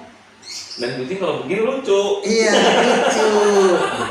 Nah, jadi kalau karbohidrat resiko mereka untuk obesitas ya pasti. Tapi mengenyangkan sama seperti di manusia tergantung kebiasaan juga. Karbonya apa? Gitu. Ya. Jadi kembali, apakah boleh kita kasih masakan manusia ke itu? Ya asal kucing itu sama kayak manusia lah ya. Boleh. Ataupun orang dari luar yang toleransinya terhadap kepedasan itu rendah, begitu kena masakan yang agak pedas mereka akan diare. Betul. Perlu takes time untuk mereka adaptasi sama itu dan sampai finally mereka bisa, ataupun sama yang tidak bisa. Iya. Nah, itu namanya alergi atau kesensitifannya hewan itu terhadap zat-zat tertentu. Gitu. Kan makanan itu tetap zat kimia kan, unsur-unsur pembentuknya adalah kimia. Betul. Nah, ini yang paling tahu adalah ownernya, apa yang bisa dimakan sama kucingnya ataupun sama anjingnya, apa yang tidak bisa mereka makan. Dan biasakan setelah memberikan makanan baru, cek kotorannya, cek kondisi kucingnya, fine atau tidak fine. Jangan asal ngasih aja, kucing saya nggak apa-apa kok, tapi nggak pernah dilihat pupnya kayak gimana. Iya dok, orang dari luar, ya nggak tanggung jawab dong kalau itu kasih. Habis itu dikandangin dulu, dilihat dulu pupnya gimana, aman atau enggak, berantakan atau enggak, gitu. Ya, intoleran atau enggak, food intolerance atau tidak, gitu. Jadi kita perlu tahu itu sebagai owner. Jadi apakah boleh ngasih nasi ke kucing? Boleh, kalau kucingnya nggak apa-apa dikasih nasi. Capcay, mereka nggak perlu rasa capcay itu. Ya. Kayak kucingku nih dok, si Loki sama Mbakku kan paling suka martabak telur. Karena udah kenal. Iya, pastinya. Tapi memang ya karena aku banyak baca-baca kucing itu nggak boleh kena bawang, jadi biasanya tak suwirin dulu bawangnya, hilangin. Karena kalau pesen ke rumah bau martabak telur mereka udah datang duluan. Nah, ini kayak martabak, kayak gitu. Mereka yang bukan pintu. Iya, tapi memang dari awal pas abis itu pertama kali mereka makan itu martabak, karena selama ini tidak pernah dikasih makanan manusia, ya aku cek mindset nggak dia habis makan ini telur gitu kan, buknya gimana besok paginya, ternyata baik-baik aja gitu. Gitu karena berisiko kalau dicobain dikasih ini sayang di jalan, habis itu malah si kucing kenapa kan, kasihan gitu, atau si anjing gitu kan, anjing orang dengan gampang biasanya suka ngasih tulang, padahal kan nggak boleh. Bukan tulang makanannya ya. Anjing bukan makan tulang. Meat. Tulang paha atau tulang panjang. Paling keras kali tulang lawannya aja ya dok, yang lunak itu. Kalau misalnya mau kasih bagian ceker gitu masih bisa lagi, dihancurkan sama dia. Tapi kalau paha gitu, kalau di film kartun kan biasanya paha ya. Tapi ingat ya, di film kartun itu yang besar ya, punya sapi atau punya babi. Iya. Bukan yang punya ayam. Ya, ayam itu pada saat tulang, coba aja pecahin tulang paha ayam, prak, gitu. Masuk.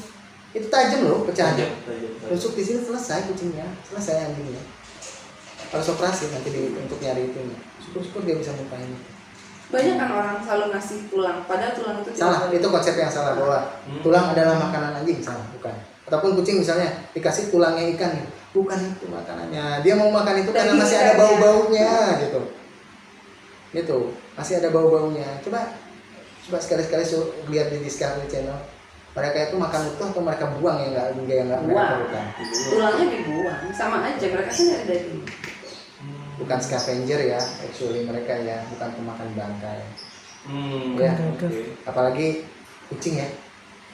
Harus fresh, harus makanan baru. Ya, mereka bukan scavenger sama sekali. Terus ikan pindang pun kalau kucingku nih kasih ikan pindang, kalau ada formalinnya, meskipun udah enak gitu kan baunya, buat kita mungkin kalau misalnya kita makan itu kita makan. Tapi kalau misalkan kucingku dikasih pindang yang berformalin, dia cuma tinggal. mendingan dia lapar. Iya, betul. Pride mereka luar biasa.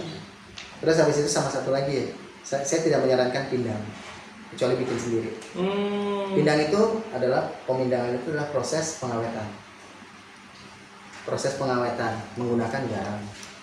Jadi itu sudah asin, coba aja digoreng. Tapi biasanya kurebus lagi sih dok. Nah kalau direbus untuk kurangin itu bisa. Iya, tapi kasih kurebus lagi. catatannya, kita di Indonesia ini sebagian besar orang melakukan pengawetan itu bukan dari from the beginning. Kita niat untuk mengawetkan makanan ini agar bertahan jangka waktu lama. Karena kita negara tropical yang ready apapun, kita ini surga. Iya. Apapun ready, anytime, anywhere. Ya, berbeda sama negara 4 musim yang mereka perlu mengawetkan makanan agar nanti pada saat musim dingin yang tidak ada makanan mereka bisa makan. Ya, jadi dari awal dari fresh, memang berusaha mereka menemukan cara gimana caranya ini tetap fresh pada saat dipakai lagi nanti. Gitu. Nah, kalau kita pada saat sudah mau jelek, sudah mau rusak, baru kita awetkan. Beda sama dendeng ya, dari awal niatnya mau bikin dendeng bahwa pemanisan, pengasinan, pengasaman, ataupun pengeringan, itu adalah metode untuk mengawetkan. Nah, sekarang pertanyaannya adalah pindang itu, apakah pada saat baru nangkep langsung dijadiin pindang, atau nunggu 2 hari nggak laku di pasar baru jadiin pindang? Yang kedua sih. Nah, udah ada infeksi belum? Udah ada bakteri belum? Udah banget. Kandungan proteinnya masih sama atau enggak? Atau sudah dinaturalisasi? Nah, itu. Jadi kalau saran saya mendingan beli fresh meat atau fresh fish, habis itu direbus, bikin sendiri, nggak usah dikasih apa-apa ya, nggak perlu. Nggak perlu dikasih garam. Gila, kasih daun salam biar nggak amis, nggak perlu. Itu yang mereka cari sebenarnya. Nggak perlu, mereka perlu itu ya, nggak perlu. Nah nanti ada satu lagi urusan raw food atau cooked food, which one better? Nah coba itu sekalian. Ada kelebihan, ada kekurangan dalam semua opsi. Atau wet food atau dry food itu juga kan? Iya, yang cooked food sama raw food dulu. Nah, cooked food kelebihannya adalah bakteri yang tahan terhadap dingin, tapi dia tidak tahan terhadap panas akan mati pada saat proses pemanasan. Ya, ada dua jenis bakteri, thermofilik sama biotik. Nah, yang tahan sama suhu dingin sama tahan sama suhu panas. Nah, kalau dia satu lagi, karena tadi pengawetan, jadi teman-teman mau untuk konsumsi pribadi ataupun mau pakai untuk hewan peliharaannya, beli yang frozen tidak ada masalah selama proses frozennya dilakukan sesuai sama aturan yang baik untuk pengawetan. Ya, frozen itu pendinginan itu juga salah satu proses pengawetan. Di mindset kita yang dibekukan itu adalah yang sudah jelek dibandingkan sama yang masih merah. Padahal 8 jam pertama di suhu ruangan itu adalah fase kritis untuk bisa terkontaminasi sama bakteri. Betul. Nah, proses pembekuan itu untuk meminimalisir. Iya, di bawah 0 derajat kan bakteri mati juga. Sama di atas 100 derajat ya. Iya, mereka pakai blast freeze biasanya biar bisa begitu. Itu freezernya khusus. Nah, jadi mindset itu harus mulai pelan-pelan dirubah bahwa Yang bagus adalah daging yang tidak dibekukan. Nah, kalau buat saya yang dibekukan itu lebih bagus, apalagi kita kan ada durasi tuh, ada perbedaan waktu ya antara pemotongan. Orang motong hewan ternak itu biasanya kan di waktu malam, jam 12 malam. Jam 12 jam 1. Saya pernah jadi auditor, jadi saya tahu. Kalau audit yang begituan pasti jam segitu. Nah, terus sampai ke pasar jam berapa? Pasar buka jam berapa? Pagi jam 5. Jam 4 jam 5 pagi. Jam 4 jam 5. Ada proses yang itu panjang. 5 jam. Untuk nunggu laku berapa lama? 2 jam, 3 jam sampai habis. Nah, ini 8 jam ini sudah masa kritis gitu. Terus sampai rumah nggak langsung dimasukin freezer, nggak langsung dibersihkan atau langsung dimasukkan freezer atau langsung diolah untuk dimasak gitu. Jadi maksud saya untuk belajar mulai mengedukasi bahwa yang beku itu nggak ada masalah selama proses bekunya bukan sudah mau rusak baru dibekuin ya. Gitu. Sama kayak tadi sudah mau rusak baru mulai diasinkan atau ditimbang gitu. Terus kalau dry food atau wet food ya. Kalau wet food itu filler atau pengisinya itu lebih sedikit. Kan ada pengisi namanya karbo kalau kita bilang di manusia, ataupun jagung ataupun non grain atau grain free misalnya grain. Itu yang di basah lebih sedikit. Ya mereka masih tambahkan water misalnya. Ataupun misalnya zat ya misalnya tergantung daya tahannya yang bisa bertahan. Nah, lebih bagus yang mana? Kalau ngelihat dari bagusnya relatif juga kembali lagi. Kalau untuk biar bisa simple untuk orang-orang yang simple life, kering itu lebih bagus. Karena nggak mikirin basi, taruh selesai. Iya. Jadi mahal belum tentu bagus ya dok ya? Atau sudah pasti mahal itu bagus ya? Nggak selalu, tapi umumnya mahal lebih bagus. Ya price never lie loh. Iya sih. Di dalam hal apapun juga produk ya kan, hospitality service. Dokter hewan? Kecuali Ini satu-satunya yang price-nya lain gitu ya. enggak yang apa benar-benar affordable. Tetapi best service bukan full lagi best service. Terima gitu. kasih. Semoga bisa. Recommended. Amin. Semoga bisa terus begitu. Iya. Kontaknya, IG-nya ada Di sini. pokoknya di sini nanti ada. Oke. Nanti dicek. Tungguin aja. Gitu. Jadi kalau balik lagi ke tadi itu, ya kalau kita balik lagi sama basicnya mereka itu adalah carnivore. Berarti yang paling mendekati adalah makanan basah atau tidak? Basah. Iya. Gitu. Tapi basah punya durasi metode pemberian yang berbeda. Harus segera dihabiskan, harus habis. Nggak bisa lebih dari 30 menit. Dibiarkan gitu. Kayak makanan kering ya. Kita kasih makanan basah biar nanti dicicil sama dia makan dikit. Nggak bisa. Lalat datang. Bawa apa itu lalat? Ya. Kalau basah udah ditinggal mah buang udah. Jangan ditaruh lagi. Jadi belajar untuk menakar berapa yang mereka bisa. Iya. Kalau apakah model pemberian pakan yang selalu ada atau adlib itu, atau kalau misalnya gampangnya kalau kita di kondangan itu apa namanya, prasmanan, Iya prasmanan. atau yang tertakar atau ala carte. Kalau sama-sama punya kelebihan, sama-sama punya kekurangan. Kelebihannya kalau dia prasmanan itu dia bisa makan kapan aja, tapi kejelekannya kucing jadi spoil ya. Perhatikan baik-baik, mereka jadi manja dan karena ngerasa makanan ada selolah, nggak perlu usaha ya, dan nanti akan tingkahnya bertambah. Kalau misalnya diikuti terus, makin dia minta ganti makanan, sering kan dia, dok kucing saya nggak mau dikasih makanan ini, saya harus ganti makanan ini. Udah diganti 2 hari aja dok, terus minta ganti lagi. Iya, padahal nggak ngomong tuh kucingnya, ganti nggak ngomong, iya kan? Tapi nggak dimakan makanan. Cuma dimakan aja sama dia. Kita kan tahu bahasa mereka. Iya, bos ya. pasti tahu lah. Iya. Kan Dia bos ngomong kita. ngeong apa udah tahu kan dia tuh ngomong apa maksud pakai Betul. Betul itu. Nah, tapi pada saat kita yang sediain yang selalu sedia itu dia bisa memenuhi kebutuhannya sesuai sama kapan dia mau. Ya. Tapi jadi spoil cenderungannya.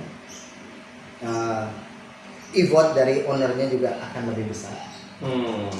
Kalau misalnya apalagi ownernya sudah mulai mencoba-coba dikasih makanan kucing udah nggak mau semua, coba lalapan 2 hari mau, nanti ganti lagi nasi padang terakhir.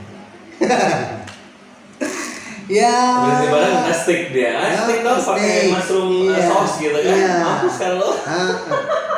Itu cuma analogi aja ya, belum pernah ada yang nyoba sampai segitunya, ibosnya.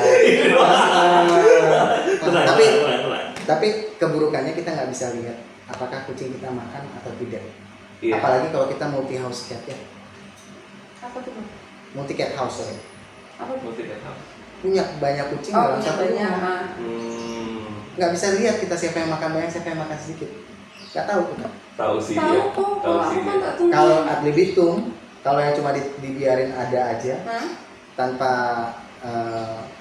tanpa ownernya berangkat kerja taruh aja udah selesai gitu.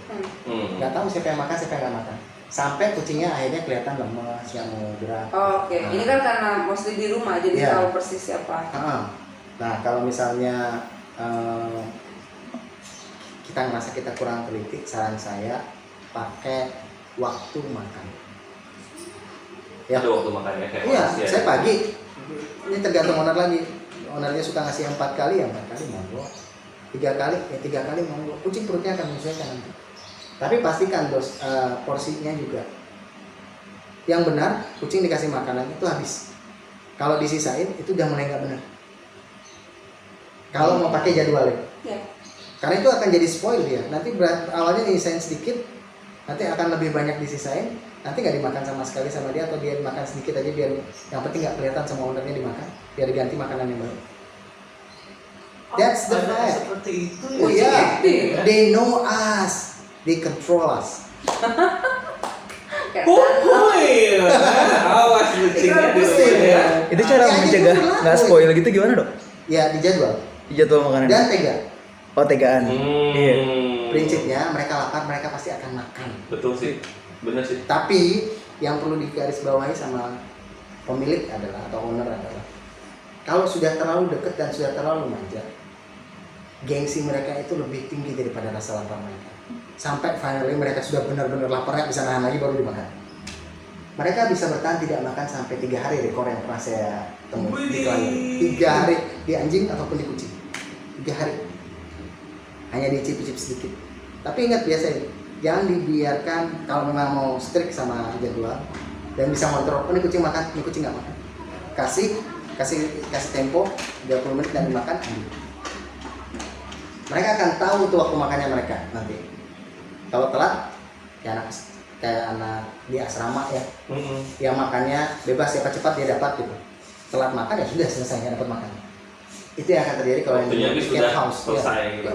Ya supaya nggak lenjeh ya dok ya. Apalagi misalnya pasang muka melas gitu sambil noel-noel gitu dikasih kasihan kasih suapin lagi nikmat sekali hidup yang seperti itu. Tunggu tanggal mainnya. Saya pernah di titik yang luar biasa sampai nyepetin kucing saya untuk makan. Disepet makannya? Disepet makan itu 6 bulan. 6 bulan.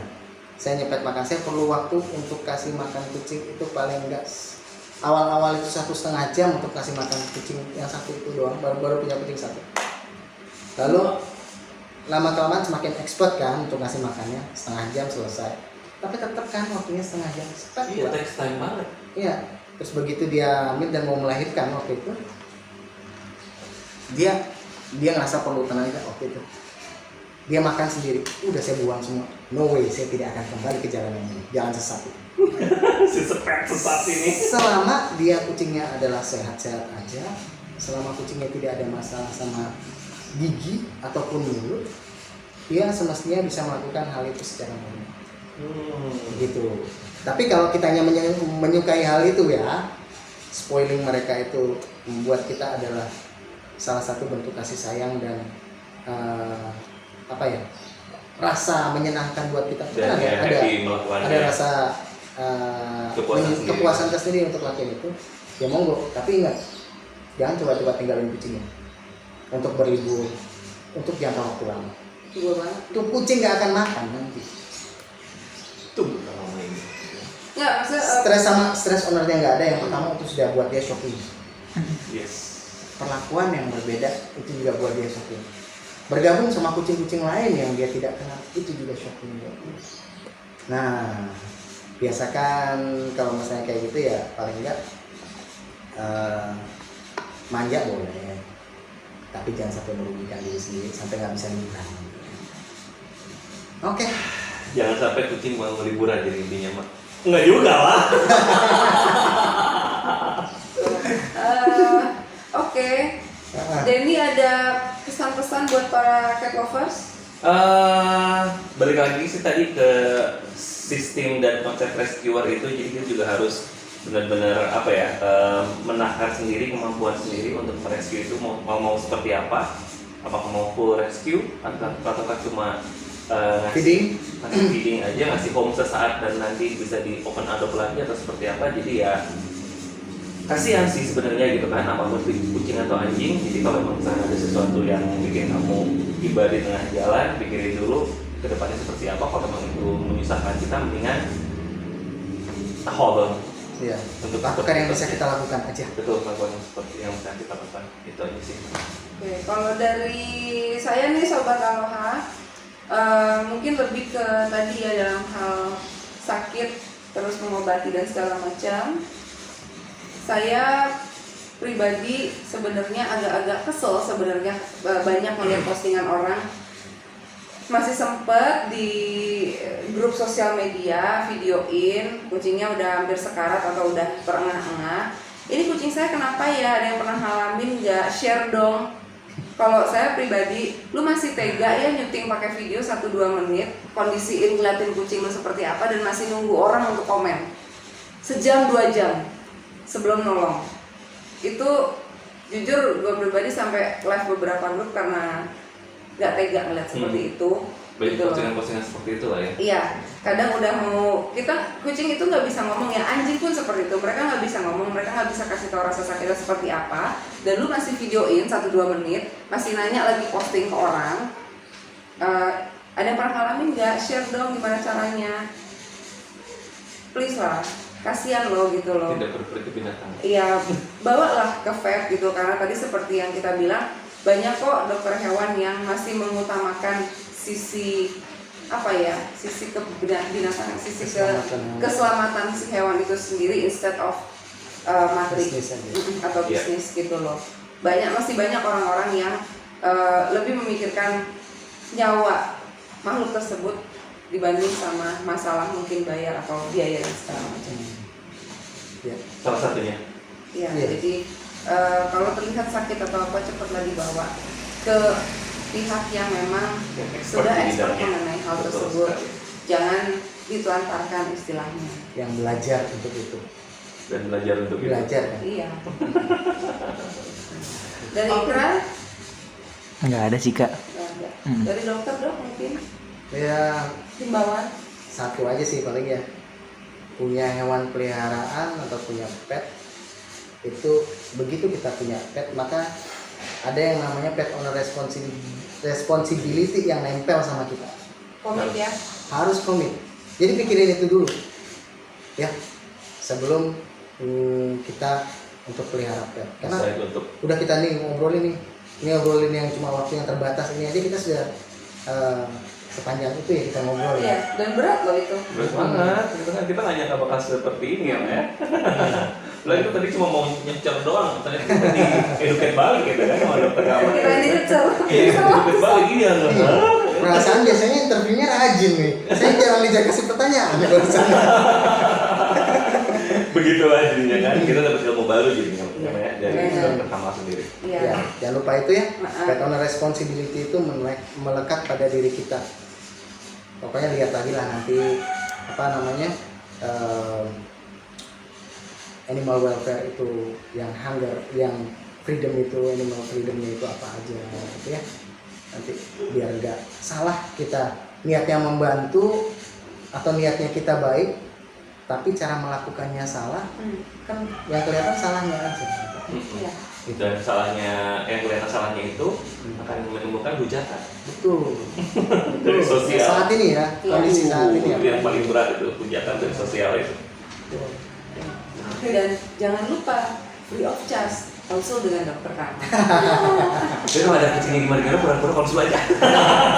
Dok, jangan salah nih, ntar mulai dari sini, begitu tayang, oh ramai banyak ini dari mana aja gitu, dari talk show kalau. Iya, insya Allah saya balas kalau misalnya chat ke saya, insya Allah saya balas. Kalau saya nggak lagi sibuk, pasti saya balas. Chat ya, kalau telepon kadang-kadang nggak bisa ngangkat, ya, apalagi pas jam praktek. Ya. Prakteknya jam berapa, dokter? Oh, iya, kalau dok. boleh tahu ya. Alamatnya, Alamat betul. lengkapnya. Oh, iya. Praktek Sama kalau di Google nyarinya apa?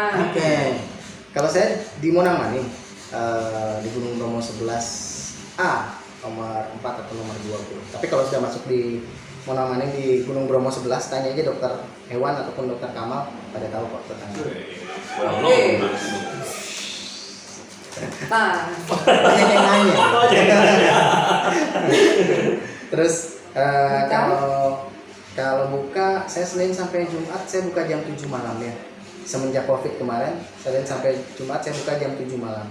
Kenapa saya buka malam? Karena setelah jam kerja orang, biar orang masih bisa bekerja. Sebelumnya ya, klien pada minta begitu kemarin. Sampai jam 9 malam, normalnya sampai jam 9 malam. kenyataannya sampai jam 12 Tapi malam. Tapi kalau misalnya sudah di depan pintu, ya kalau misalnya saya masih pas praktek terus habis itu pada datang ya saya layani sampai selesai. Oke. Gitu ya. Kalau untuk emergensi bisa hubungi saya. Cuma mungkin agak terganggu sama anak saya kalau pas jam emergensi ya. Karena anak saya bersama saya pada saat pagi. Terus kalau operasi saya pagi bisa ambil. Oke. Actionnya pagi semua dia. Action pagi. Jadi nggak ganggu pas konsultasi, pas lagi ngobatin. Iya. Ya, itu nggak keganggu. Jadi udah yang berat-berat sudah kelewatan.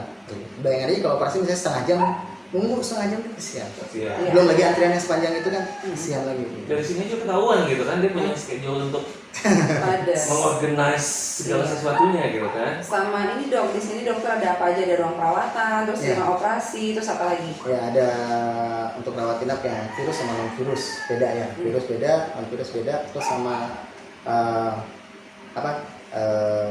ruang operasi ada. Ruang kucing saya sendiri ada. Belum ini sendiri. Tenang, kucing yang lain nggak akan nyampur sama kucing saya, tenang. Oke. Terus Laboratorium? lab adalah ada mikroskop, masih bisa cek yang ringan-ringan, Ya. yang masih dibutuhkan, masih bisa saya lakukan, ataupun mau pakai tes kit itu masih ada, rapid test ada, nebulizer, ya kalau untuk di kucing terutama ya. Buat flu. Terutama untuk di kucing flu-nya agak bandel, kalau nggak di nebu biasanya nggak sembuh, ya kan? Kalau di anjing udah kena kaf tuh yang perlu nebulizer, yang batuk-batuk. Ya. Nah, itu perlu nebulizer. Kucing playground, kolam renang gitu dong. Ada cita-cita. Kan seneng kan, kucing dikasih playground gitu kan nantinya kan. Iya. Mantap sih, insya Allah ke depannya. Amin. Amin. Itu Senin sampai Jumat ya jam 7 malam. Kalau Sabtu weekend ya. Sabtu Dokternya Minggu. juga sama yang lain pengen weekendan. Pengen liburan juga dong. Iya. Tapi tetap menerima gangguan. Iya. Biasanya. Teror aja ya, sobat olah teror aja langsung nih. Kecuali minggu. Nah, Iya. dokter Kamal tuh minggu bener-bener restu. Minggu tutup. Tutup. Kalau Sabtu tadi jam setengah 11 siang sampai jam setengah 2 jam prakteknya. Oke, masih bisa digangguin ya, jam Iya, segitu masih ya. bisa. Hari libur dan saya meliburkan diri nggak bisa diganggu biasanya. Handphone mati. Enggak, handphone saya nggak pernah mati. Tidur.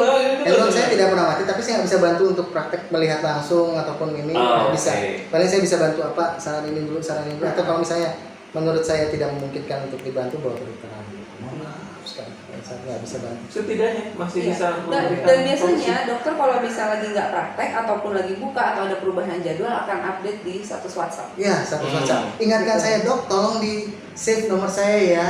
Karena yang bisa melihat status WhatsApp saya adalah yang sudah di save. Ya. Betul. Nah, saya suka lalai untuk meng-save nomor telepon klien. Saking banyak telepon masuk ya. Iya, gitu kadang-kadang ya nggak sempet kan, belum sempet. Dok, tolong di save nomor saya. Jadi nanti bisa lihat update-an. Itu kira-kira ya. Mantap jiwa. Mantap jiwa. Semuanya sudah Ya, diinformasikan kalau secara details.